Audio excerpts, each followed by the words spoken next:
evening and welcome to the February 14th Valentine's Day 2022 City Council work session. Thank you for joining us in this remote meeting format we're using as our state and community continue to deal with the COVID-19 pandemic. This format enables the City Council to meet and take care of business while keeping everyone safe. For work sessions like this one, where there is no opportunity for public comment, those wishing to access the meeting can do so by watching the live stream available on our website, the broadcast on Comcast Channel 21, or by calling into one of the phone numbers listed for this meeting on the public webcast and meeting materials web page. And again, thank you for joining us on this Valentine's Day. And with that, I am going to turn it over to the city manager. Thank you, Mayor. I'm excited about tonight's presentation. It's actually a joint presentation between me and Abby Alway, who we'll get introduced to a little bit later. But we have a joint slideshow, and so to build on the theme you've already started, Abby, I'm just going to have you open the presentation, and then I'll do the rest of my introductory remarks.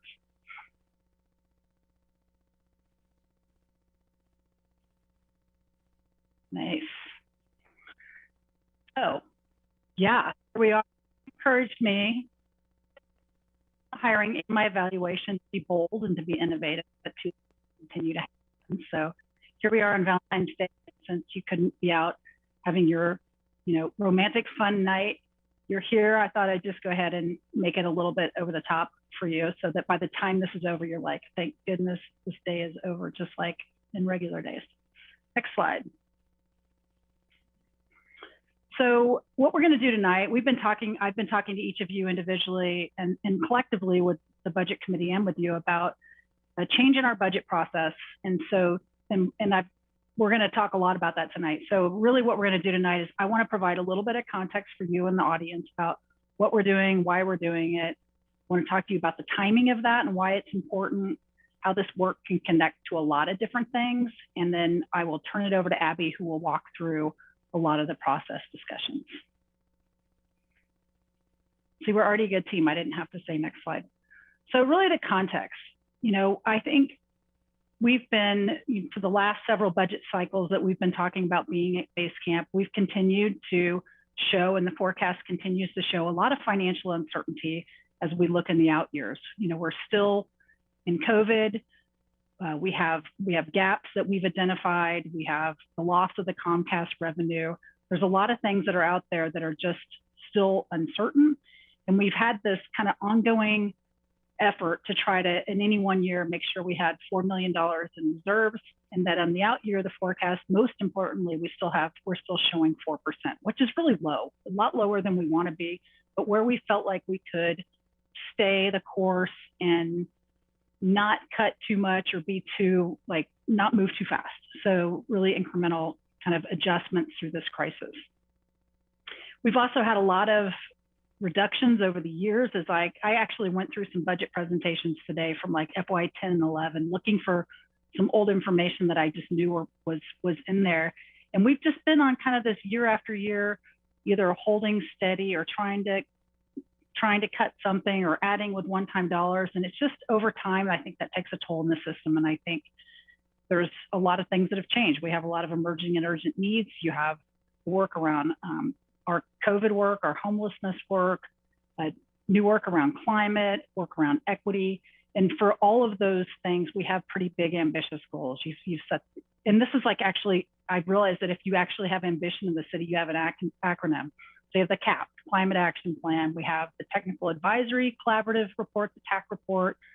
We have the new housing implementation pipeline. So we have a lot of those big, ambitious goals, but we've continued to make incremental progress. And part of that is the way that we budget, and we just haven't had the ability to staff things and resource things the way I think people want. And so that can lead to some frustration.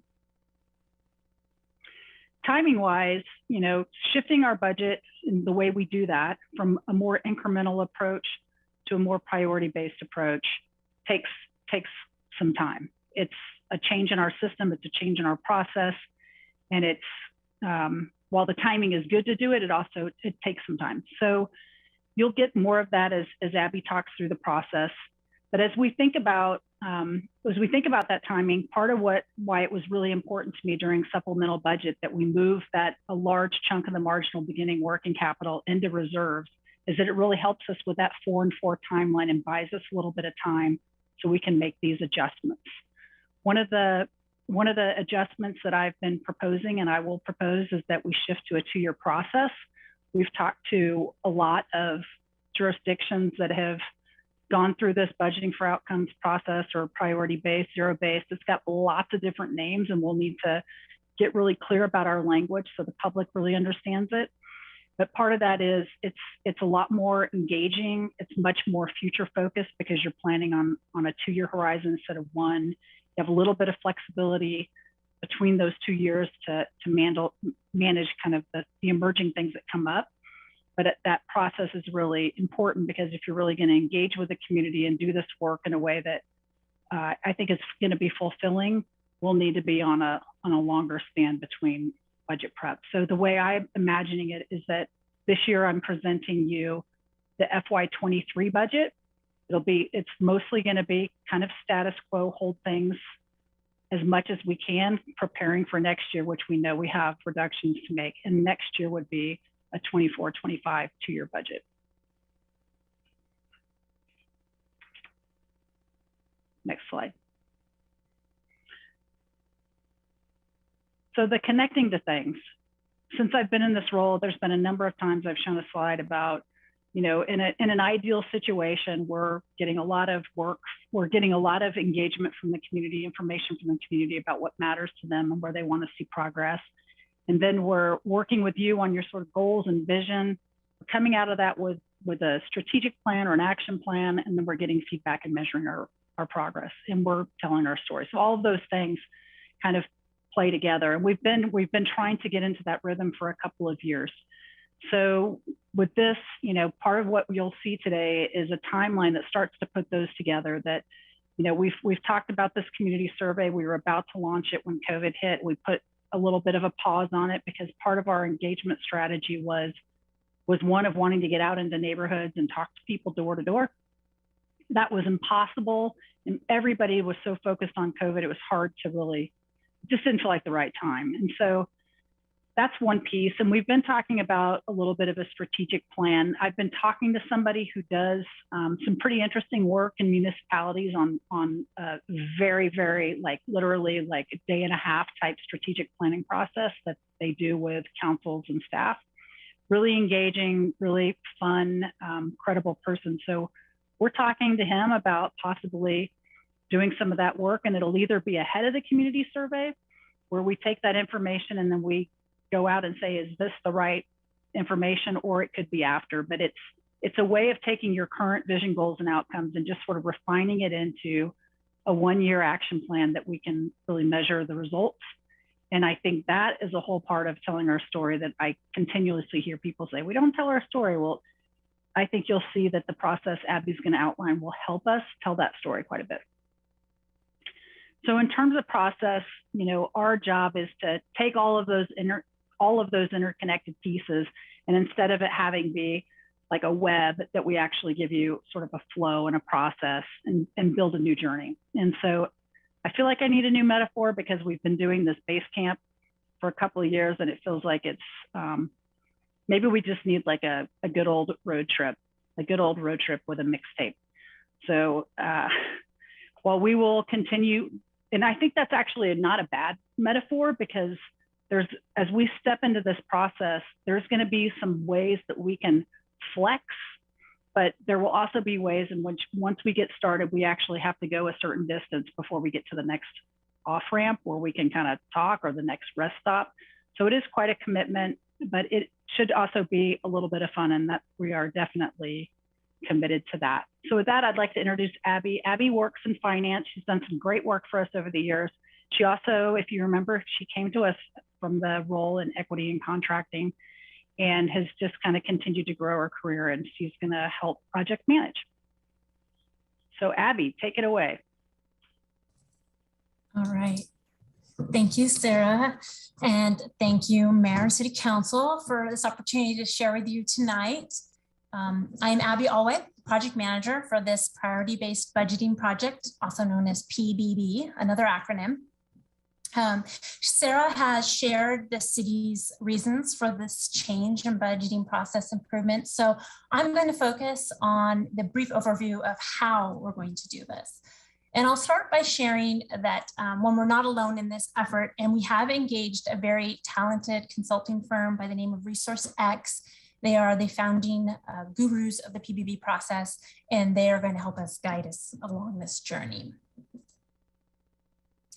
So to begin, to take a look at the whole PBB journey with all 5 of those milestones laid out, or off ramps, rest stops, exits, if we go with the road trip metaphor. Each milestone represents a different level of mastery, and the path is structured such that we can obtain value from each level along the way, not just once we reach level 5. This is important because we know that flexibility is going to be key to our success, both in our approach and our timeline. So this process ensures that we have usable and valuable data at each step. Over the next few months, staff will be really focusing on levels 1 and 2, program inventory and program costing. These are very data-focused levels. And through this work, the goal will be to be able to answer 2 questions. What do we do? And what does it cost to do it? Working with Resourcex, we will inventory all of our programs or services that we provide at the city, and then be able to allocate line item costs to them. Some of the future levels and next steps that you see include establishing our goals, also referred to as results, evaluating programs, and applying the data. The first data layer, as mentioned, is the inventory of all the programs and services that we offer at a specific level of detail. Programs are defined as being more than just tasks. They are services that we provide that either serve the community and or are needed to internally run the organization. What you're seeing on the screen right now is an image of the PBB online tool from Resourcex that we'll be using. This example is just intended to show you how detailed we can get with our categorization. We can begin the process with the Resourcex starter list, which has over 300 identified services that are common to municipalities like ours. And then city staff can edit to customize for City of Eugene programs. So they can delete ones we don't use, change nomenclature, add specifics, whatever's needed to make sure it works for our organization. After we have our program inventory data complete, the next level will be program costing. And so this is the process where we can assign personnel costs, operating costs, and some program revenue costs, if we have those, to each of the programs that we've just identified. Adding this next layer of data, this line item data, helps round out our budget picture and ensures that we have a better understanding of budget impacts at a more detailed level. So for example, if we were to reduce or add personnel, this will help us be able to identify what programs we're impacting to what percentage, and therefore make more informed and data-driven decisions as we make budget adjustments. Again, you're seeing an image of the PBB online tool, and this one is used to assign the costs.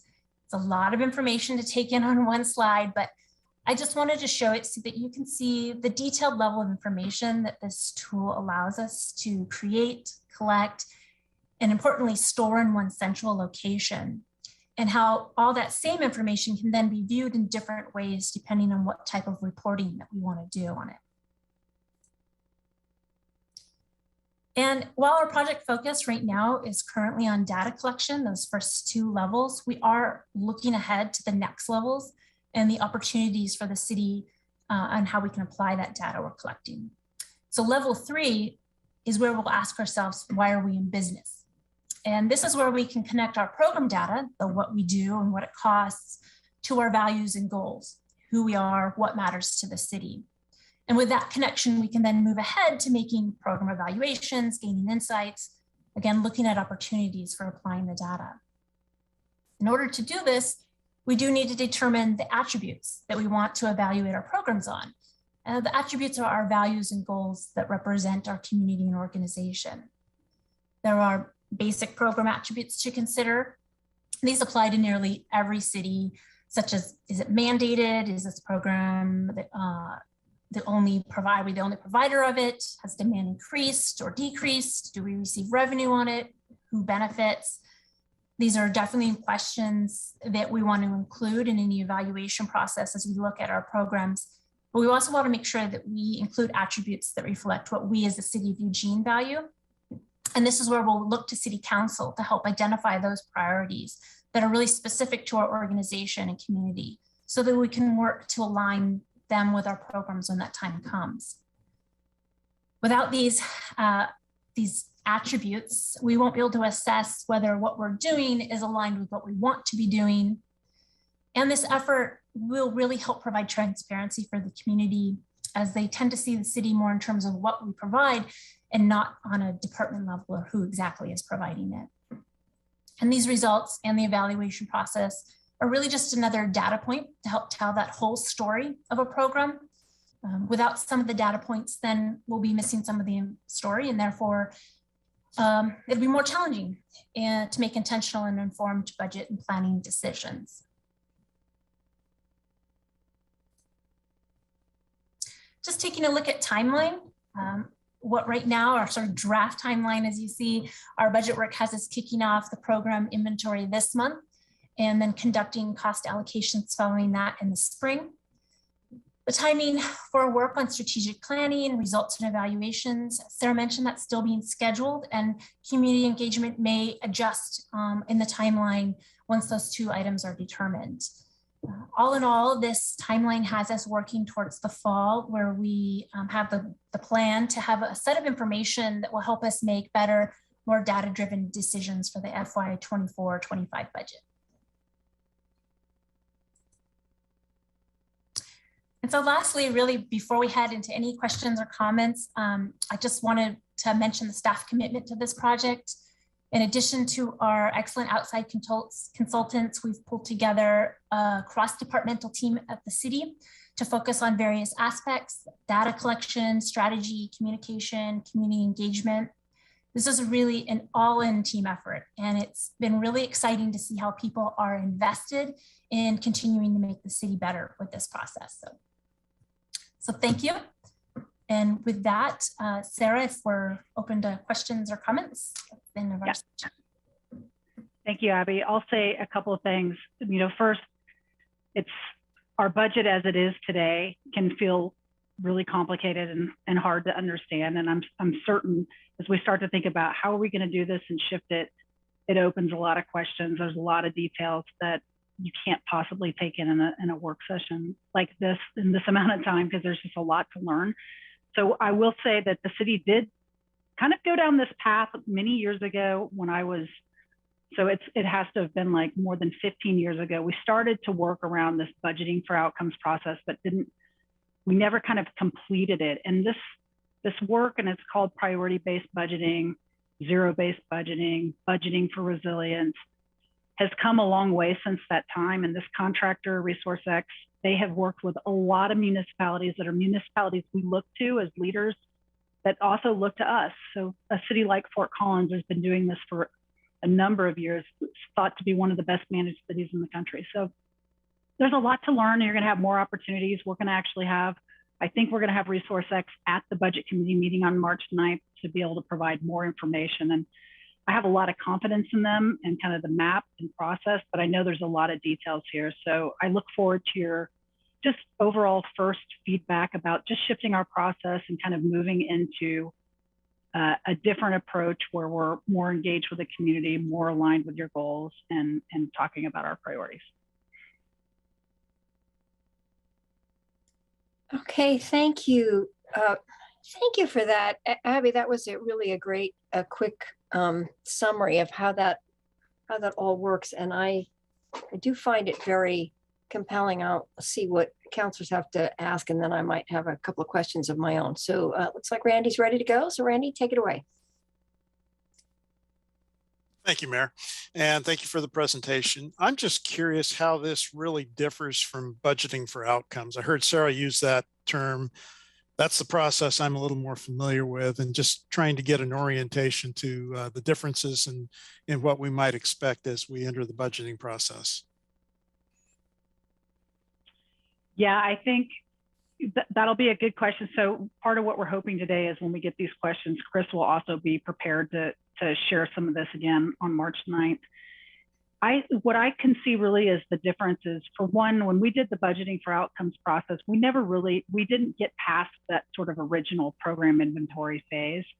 And it was really built on this suggestion of like making offers. You might recall that, like people would have to make an offer. This doesn't do that same kind of process. It just does, I think, a better job of understanding exactly what it is we do, exactly what it is it costs, so that when you're needing to ramp things up or back, you can sort of see the areas you're going to impact and how things are connected. So we'll ask him to talk more deeply about that, but it's just I think it's a slight variation and an improvement to the BFO process.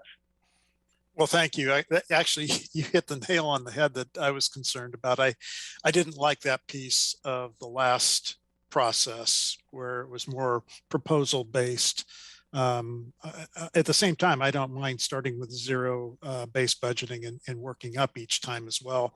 And I just wanted to also say I'm very much in support of a biannual budget rather than an annual budget. I just think that helps us prepare better for longer term, and we spend less time with the mechanics and more time with actually trying to get things accomplished. So that's all I have for now. Thank you. Thanks, Claire, and then Mike. Thank you, Mayor. Yeah, there's Councillor Groves asking the insider question that the rest of us don't have context for, having had to build budgets for his department. But I do remember, I think I was on the budget committee when the idea of the budgeting for outcomes was brought forward, and then the budget committee didn't really hear any more about it after that. So I also support this proposal and idea. I think a 2-year budget cycle is a good idea, particularly given where we are as a city. I'm tentatively hopeful that, I know we're anticipating having to make cuts, but I'm tentatively hopeful that maybe we won't, or we won't have to make as much as we might anticipate right now, just given the budget forecasts we're hearing at the state level. I'm definitely eager to hear more about the community survey aspect. And I just went to a training for my work, a union training on organizing, and we were talking about, like, if you survey your members and then you make an assumption that what you get from that survey is what everyone wants you to be working on, and you go start talking to people about it, you might find out that that's not what people want you to be working on. And so we need to validate, if we do a survey that people take online, we then need to validate what that's telling us by having conversations with people. So I'm hoping that it sounds like that is perhaps part of the plan, and I hope it will be. I also really appreciate the aspect of this, doing it this way to understand how programs are impacted by a proposed reduction. So whether that meets out into different departments, and you didn't realize that until you used this format and it gave you that feedback. So I think that's really great. I think being able to really dial in on how a proposed reduction might have an impact and really see that clearly, I think is super valuable. And I'm excited that we potentially would have a tool to allow the city manager to do that. Thank you. Thanks, Mike. Thank you, Mayor. In previous times, I have been one who has frequently said a good MO for how to operate council and the city's governing process is to never let the urgent crowd out the important. And that's often what happens with our budgeting process. My question to Sarah would be that I'm not sure yet about the idea of the 2-year budget. I'm certainly open to it. I'm excited about, some important things we can do better this way. And to focus on the important that way is for me a good thing. But how would you respond to the argument that the city becomes less responsive in the 2-year budget cycle? Well, I think we have a lot to learn about how you implement it and how the supplemental budget process works and what you do in that middle year. So the goal would not be to be less responsive, because I think in some ways you have a 2-year allotment that you can kind of move back and forth to deal with things if you need to be more responsive. So we can ask that question. I can tell you, I've talked to a number of cities. Every city I've talked to or county that I've talked to that has shifted to a priority-based budget and has also shifted to a 2-year budget has said without question, the 2-year budget has made everything better for the community, for them. Like, they're just like, hands down, everyone should be doing that. It's just, so I think we'll have to explore ways to continue to hold your value around being responsive and engaged stays true with any kind of an adjustment in 1 year or 2 year. And the other thing then, the legislature began already, and I suspect will continue to move towards annual rather than biannual in a similar way. And so it's kind of the opposite direction. How would you respond to the comparison based on state differences in what they're going to do and how that affects us?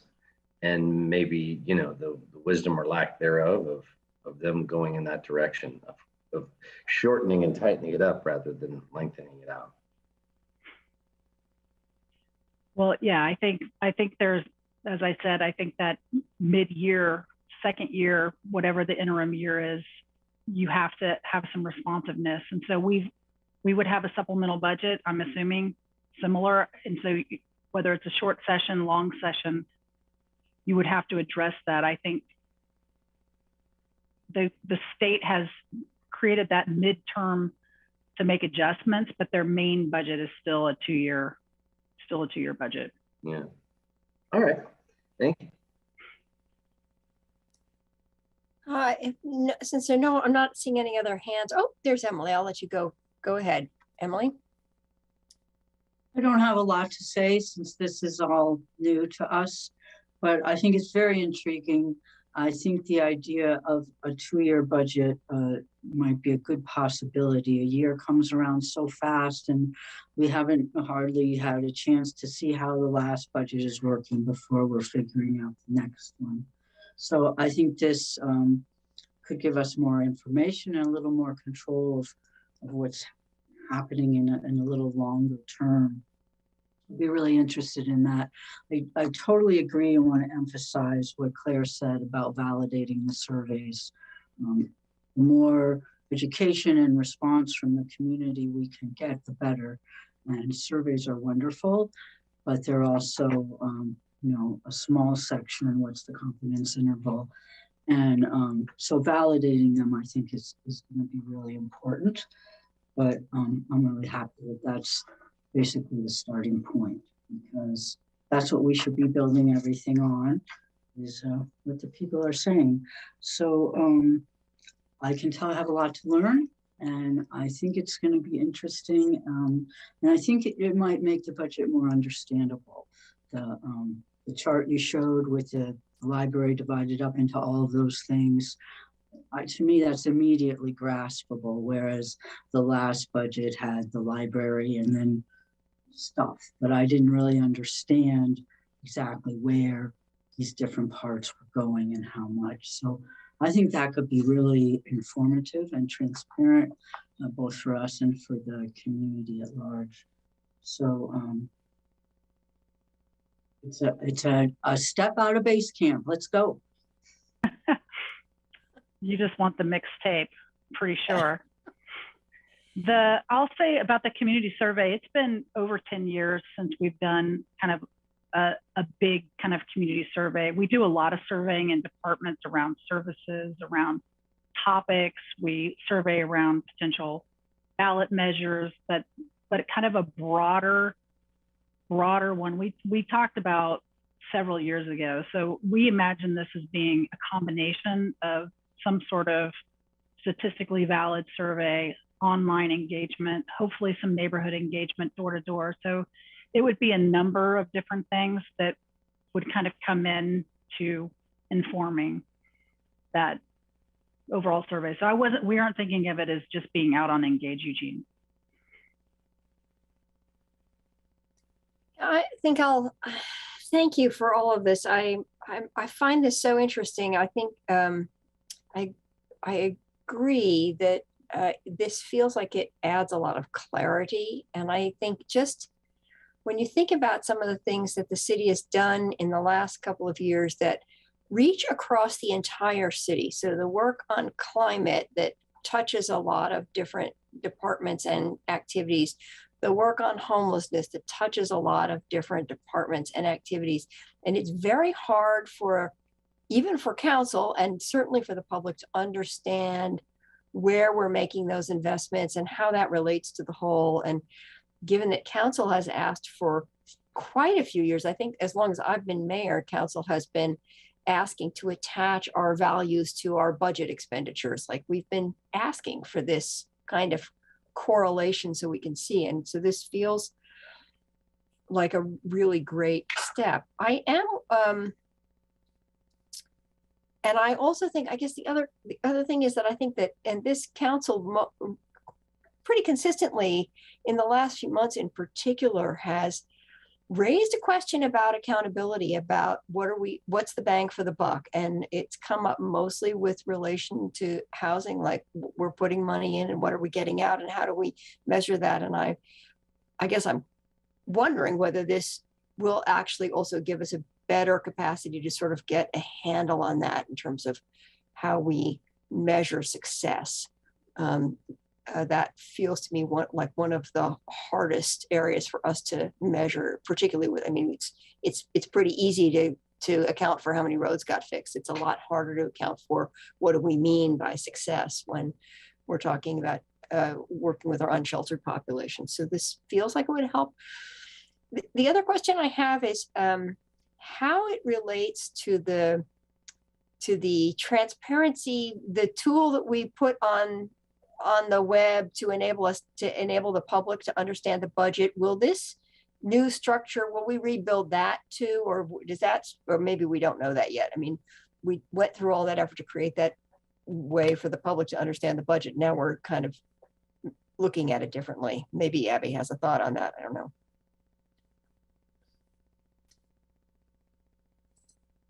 Well, I was going to see if Vicki wanted to speak on that bit at all. But yes, I mean, we will be considering how that open budget tool is displayed, and particularly also in light of having moved to the ClearGov digital budget book as well. So we're kind of in the process of trying to connect all those pieces and how we're going to display budget information in the future. Yeah, that sounds. I'm excited about this. I think it's going to be a big move, and I'm also assuming that from your perspective in finance that you already have these numbers. It's just that you have them. You sort of collate them in a different way. I mean, are you needing in this data collection time to come up with specific numbers that you haven't had to look at in that same way? How heavy a lift is this to make this shift? Vicki, do you want to jump in, or do you want me to chat on that? Okay. Yeah, I'll jump in. Thanks. We actually don't have the detail of these numbers, at least at the level of detail that we'd like to see. And you know, our charts, I could get totally geeky accounting on you in about 1 minute, but our chart string is not necessarily set up by program or service. So we do use that, but it's limited in its use. And so I'm looking forward to having a more robust information, especially in this view.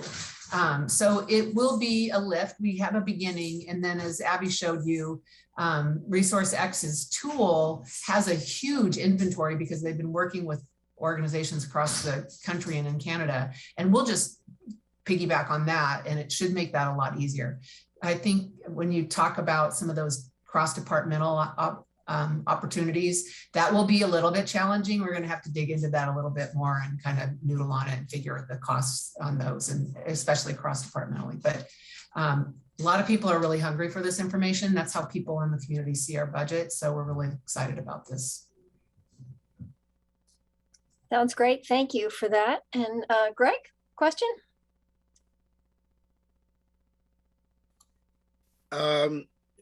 My question is more about the flexibility and the nimbleness of our budgeting process in a 2-year framework instead of a 1-year framework. Intuitively, for me, it seems that it gives us more wiggle room, for lack of a better metaphor, to address this, and that our supplemental budget process would seem to be, for me, to be more robust in a 2-year model than a 1-year model, and that we would be able to look at things that are coming up that are, for instance, what we've had to deal with over the last 2 years with COVID. This may give us a better way of dealing with exigent circumstances than what we have currently in place with a 1-year budget, a year-to-year budget.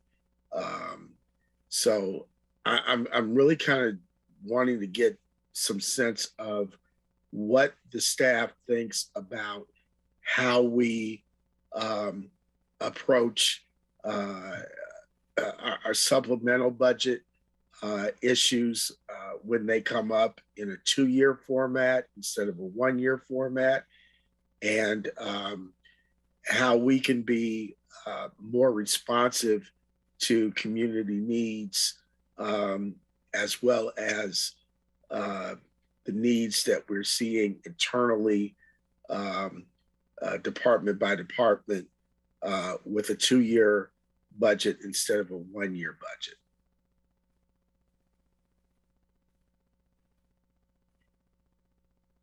I'll say just a little bit about that. And then I think, you know, as we're preparing for the meeting with the budget committee, I think we'll need to dive in and have some more information for you, because we've talked to a number of cities about the 2-year budget and how they've managed exactly what you're talking about. But then we sort of shifted our focus to making sure we understand this priority-based budgeting and that we have that contractor on board.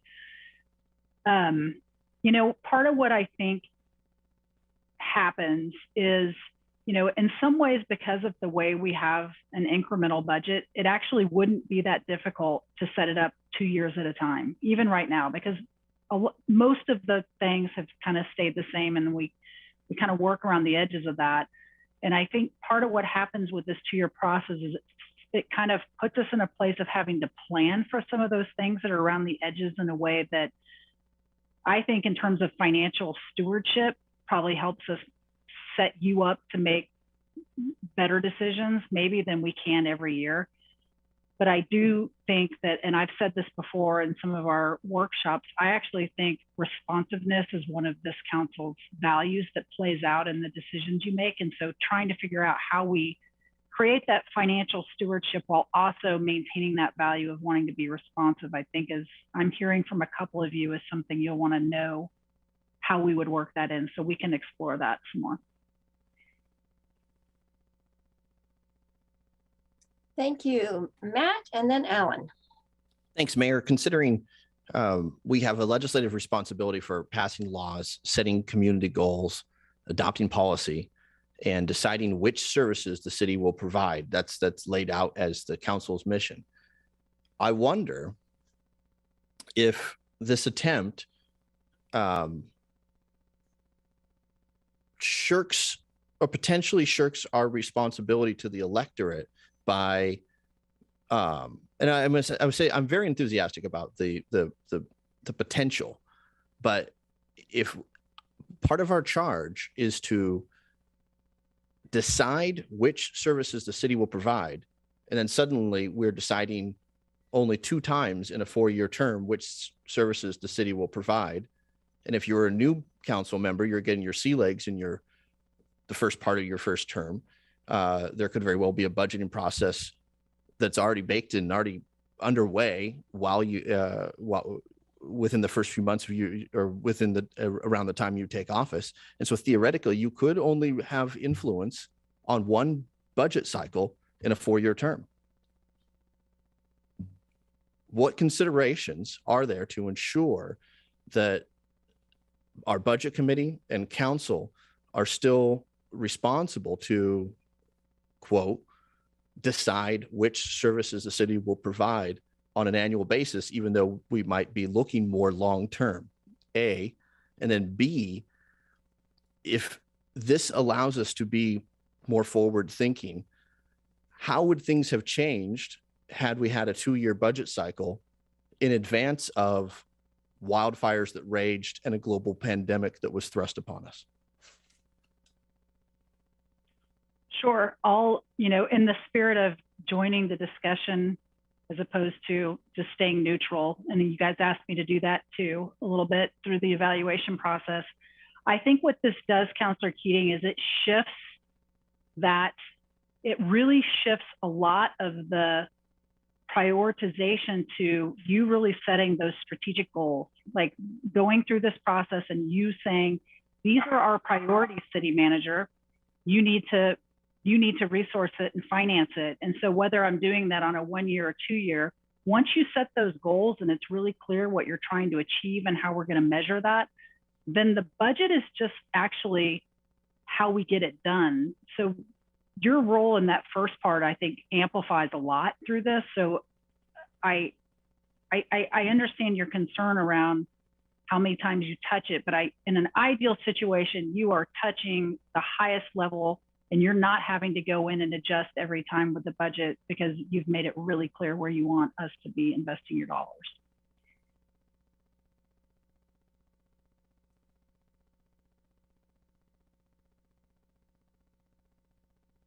It's helpful feedback. Thank you, Manager. Yeah, I'll hold here, Mayor. I might be so inspired for a second round. Okay, that's fine. Alan and then Jennifer. Thank you, Mayor. Not feeling so hot, so I thought I'd spare you by being off camera, and I probably won't attend the after break session. So I work for the state of Oregon as Assistant Director of Oregon Department of Energy, and we do a biennial budget. And so I've worked in that regime, and I've also worked under the city as a counselor and as a budget committee member. This will actually be my 26th budget. And despite all the intent and rhetoric, the budget process is really pretty baked. And on an annual basis, when we actually change things, there's so many things that are fixed. There's so many investments that we've already made that we need to continue to do, that the marginal stuff that we actually can change in a budget is really in the less than 1% category. So the budget process doesn't really afford a whole revamping of the system, and it's because there's so many investments that we made that we need to carry forward through.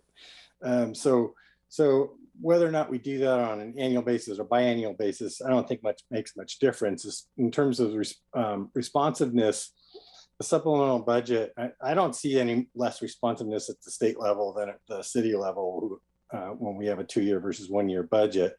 So I don't see that actually changes anything. The supplemental budget process can make the changes that we need to do and things that we need to deal with. The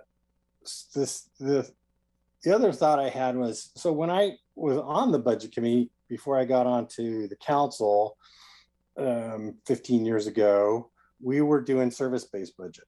And the service-based budget, actually we did it by services, and we actually put that into the appendix of the budget.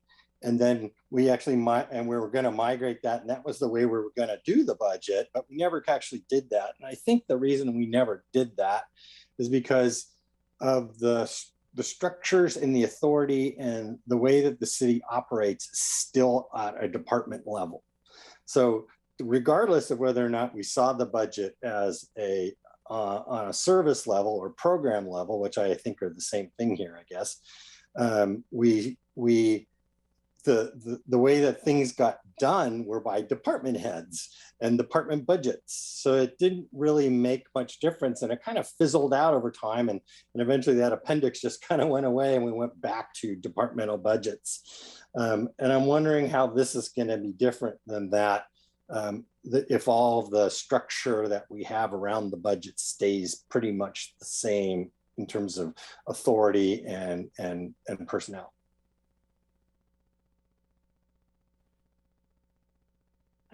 Vicki, I don't know if you have a historic piece of that you want to talk about with the service-based piece. I mean, we'll still have, department heads that are managing departments and running departments. Already, we're in a situation, more so now than in my entire career here, where all of the work we're doing, much of the big picture work we're doing is crossing our departments. And so I think understanding the way that it's doing that and how when you pull on this, it kind of pulls this too, will be a real advancement in the budget. I think the other thing that Councilor Zelenka is getting to is our budget law requires us to report the budget and build the budget by department, work unit, and fund. So that's the legal authority. So we still have to do that for the state and the legal purposes, but it would be two views of the budget. And we see a lot of communities, and we've done research on this, have that same thing where they have a service view that's more robust than what we do now, and the department budget, because that's required. I don't have the historical. I'm going to go dig into our budget library for that stuff. Yeah, just one real quick comment. I was a big advocate of the service-based budget and like the way that we did that, because that's the way people think of our system. But it didn't make much difference in the way we operated the city, because it still had the authority at the department and that level and fund level. Okay, thank you. Jennifer, and then we can go second rounds. Thank you. So I've really enjoyed this conversation. We've had some really great questions, so I just wanted to chime in my support. I agree with a lot of what Councilor Zelenka said, that so many things in the budget don't have huge changes from year to year. And so spending a little less time going over those things, I think is beneficial, so we can spend more time on the stuff that really matters. So I kind of see this 2-year as a way for us to kind of get through some of the weeds and maybe focus on the things that are really important. Or that's how I envisioned it when this idea was brought forward. And I think a lot of us see budgets as a moral document. So I think the idea of looking at priorities really gets at that. So you can see across departments really what your money's hitting and what important issues and where the funding is coming from. And so I want to make sure I'm kind of understanding this in my head. The way I kind of envision this is that while it's a 2-year budget, there's going to be a touch point at some point, I assume involving probably our budget committee, not at the level of the 2 years, but at some level where we're kind of touching in, we're looking at how, what has changed? Do we need to make an adjustment? And doing that, and then moving on to a larger process that second year. That's what I'm going to make sure I understand. Yeah, I'm not looking to be less engaged with the budget committee. I think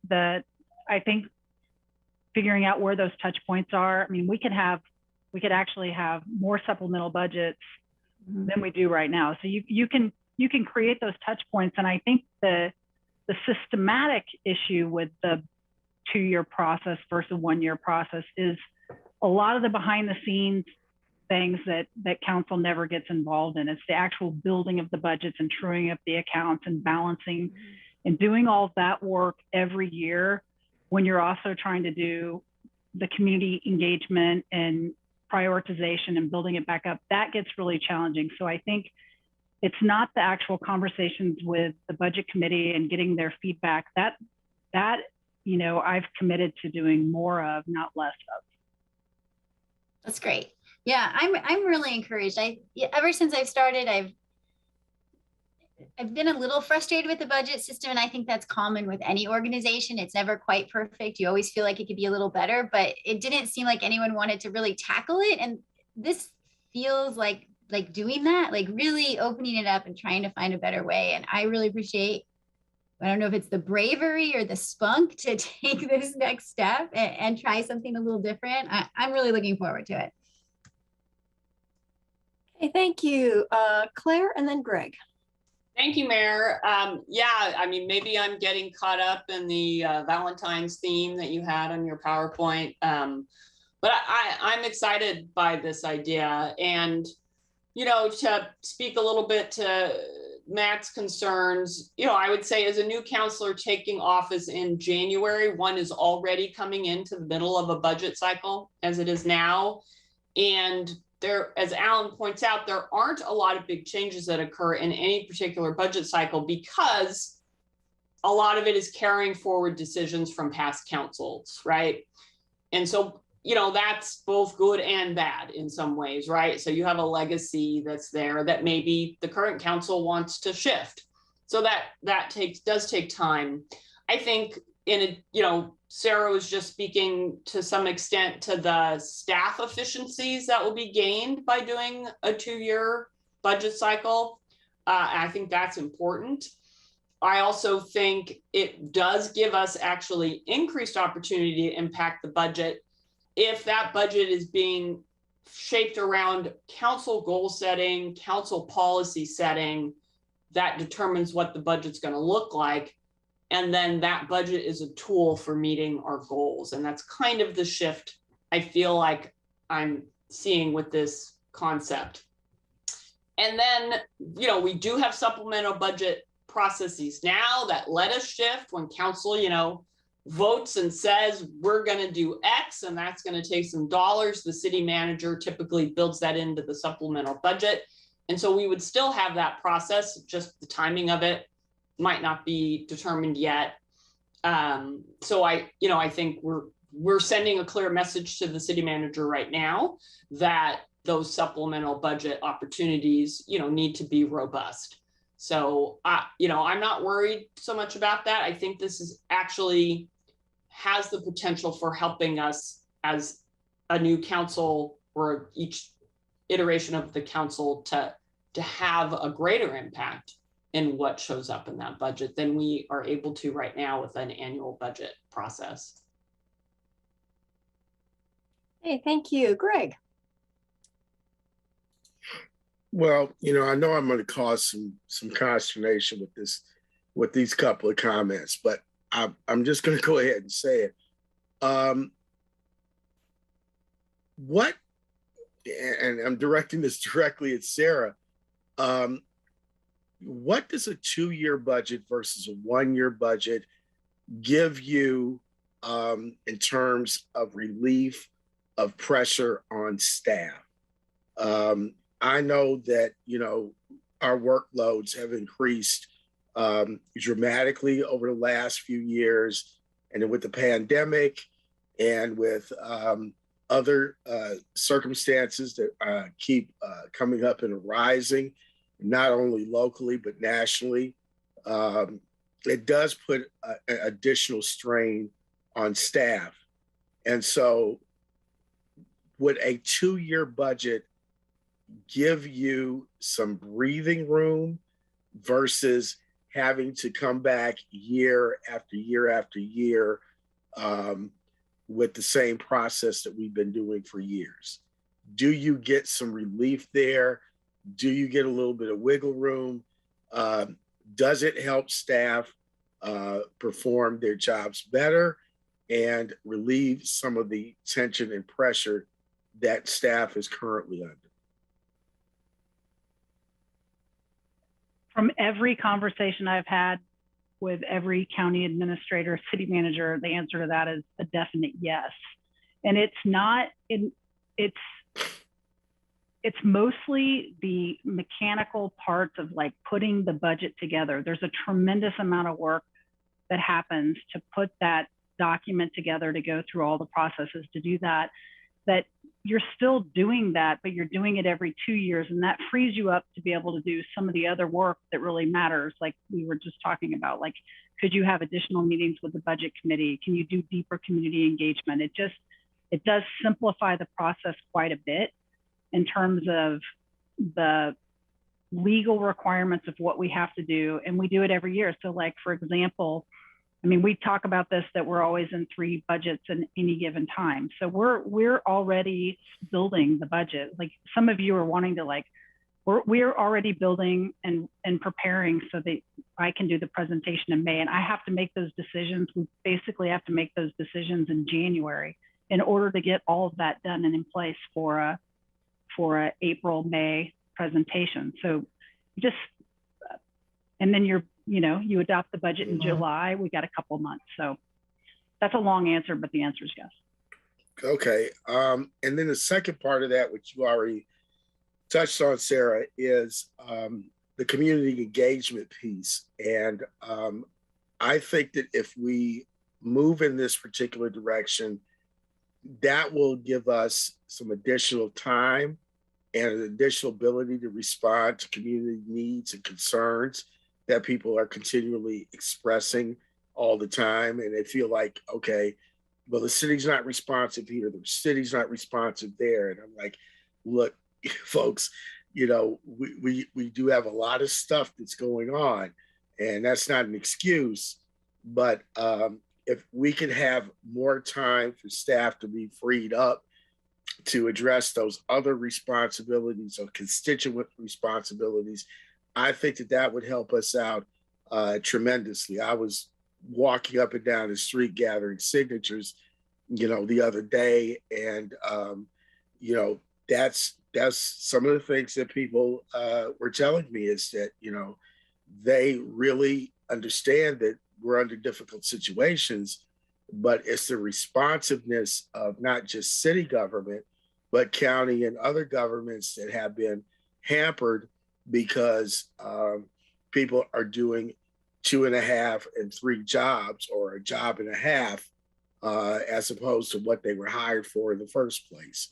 So if that gives us some more ways of being able to engage our communities, I think that's a positive.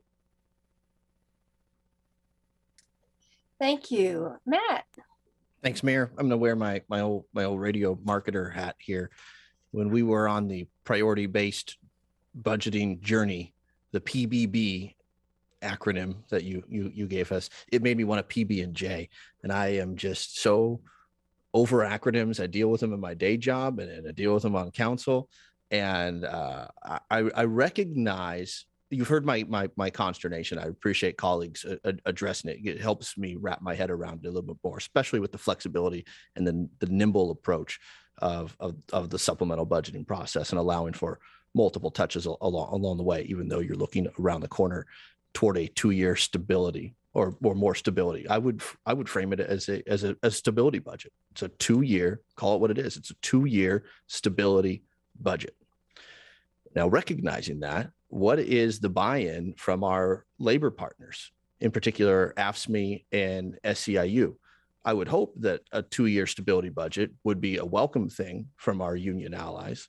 But what if any response have you got, without inserting myself into bargaining? I don't think it's a bargaining concept I'm even bringing up. If it is, red flag, and I'll mute my microphone.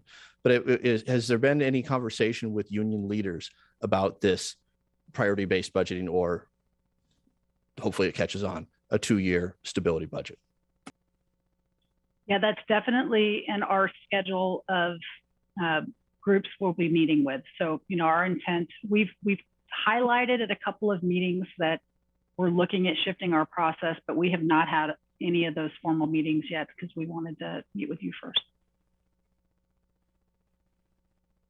And part of what we'll be asking is just, you know, what their concerns are and how they want to be included in that process. Okay, thank you. And good luck making 2-year stability budget into an acronym, hence why I like it. The TYSB doesn't really work for me. Anyway, I love saying things what they are. I loathe the acronyms, but I appreciate and applaud the work, and I look forward to hearing where our labor partners stand on the issue. Thanks. You know, Matt, I am understanding that President Biden does not allow anybody to use any acronyms, no matter how long the title of anything is, and it is. Yeah. So there you go. You have a comrade in that. Are there any other questions? Oh, Greg, take it away. Yeah, I have one question about, as Alan pointed out, the vast majority of the budget really doesn't move. What we are doing most times is exercising or making, tweaks and some modifications in some areas, but the priorities of the city and most residents are public safety, public works, and library and recreation services. And a lot of those budgets really don't move a whole lot when we deal with them, except when we have issues that we really need to kind of make some adjustments for. What I'm trying to, process in my head is how do we address some of the deficiencies, I'll just put it to you that way, that we have in funding and revenue for the things that the city is supposed to do, one, and then two, and I think most importantly for me on this one is how do we work better with our county partners in dealing with the human service issues that we are having on the streets? Because until recently, it really has not been working that well, and we know it still isn't. So I just want to know, as we do our budgeting process and as the county does their budgeting process, how can we be more collaborative in terms of, putting resources to human issues that are continuing to grow, expand, and explode in our community? Because, I don't think any of us have the magic bullet for this, but if we work closer together, I think we can make a significant difference in what we're doing. And Claire has served on the Human Services Commission. I have. I know, Matt is right now. Several of us have. But even when I was there, I was just exceedingly frustrated by some of the things that, the county was doing that I said, that's not working for us. But maybe we can have that conversation at a later date. But that's one of the things I think we really need to figure out.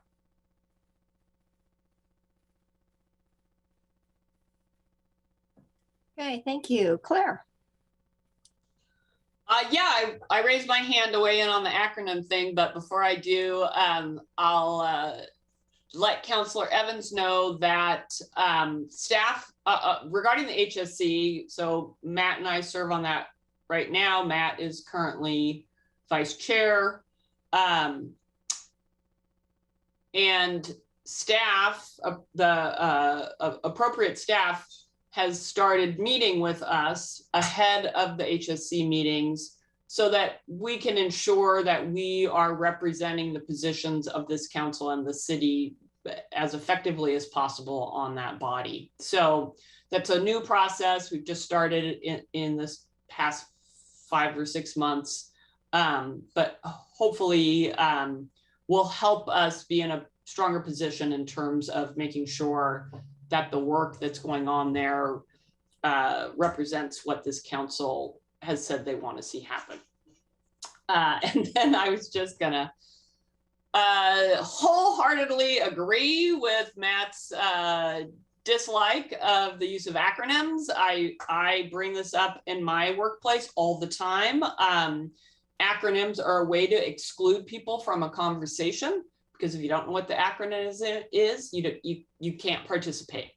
And if we were meeting in person, and some of you might remember this from when we used to meet in person, I would occasionally say to staff, like, what does that stand for? When they use an acronym to open up the conversation. So I sometimes consider myself the acronym police. So just wanted to put that out there. Yeah, I appreciate that from both of you. I think that's always the challenge, is that we talk about so many things so often, and they can be a mouthful. And how do you shorten that into some commonly understood words that still reflect the specific policy you're talking about? It's not always that straightforward to do, but a good thing to remember. And so I think this is. I really appreciate this presentation, and I really very much appreciate this work, which feels like such a constructive step forward. And I'm looking forward to how this unfolds. And I guess the only other little question I have is the community engagement is scheduled to happen over the summer. That can be problematic. So that's just a little bit of a concern for me, is sometimes when we set something up for community engagement in the summer, we don't get a lot of response, or it's hard to track people. So, I'm just planting that seed that whether it might take a little longer or might have to look a little different in the summertime, I don't know. But we've talked about that and how that slides. We wanted to show you the timeline today so you could just see how everything sort of fits together and what we're trying to coordinate, but we understand that. Yeah. Thank you very much. I think if there are no other questions or comments, we are free to adjourn and have a little time, and we'll see you back here at 7:30. Thank you so much.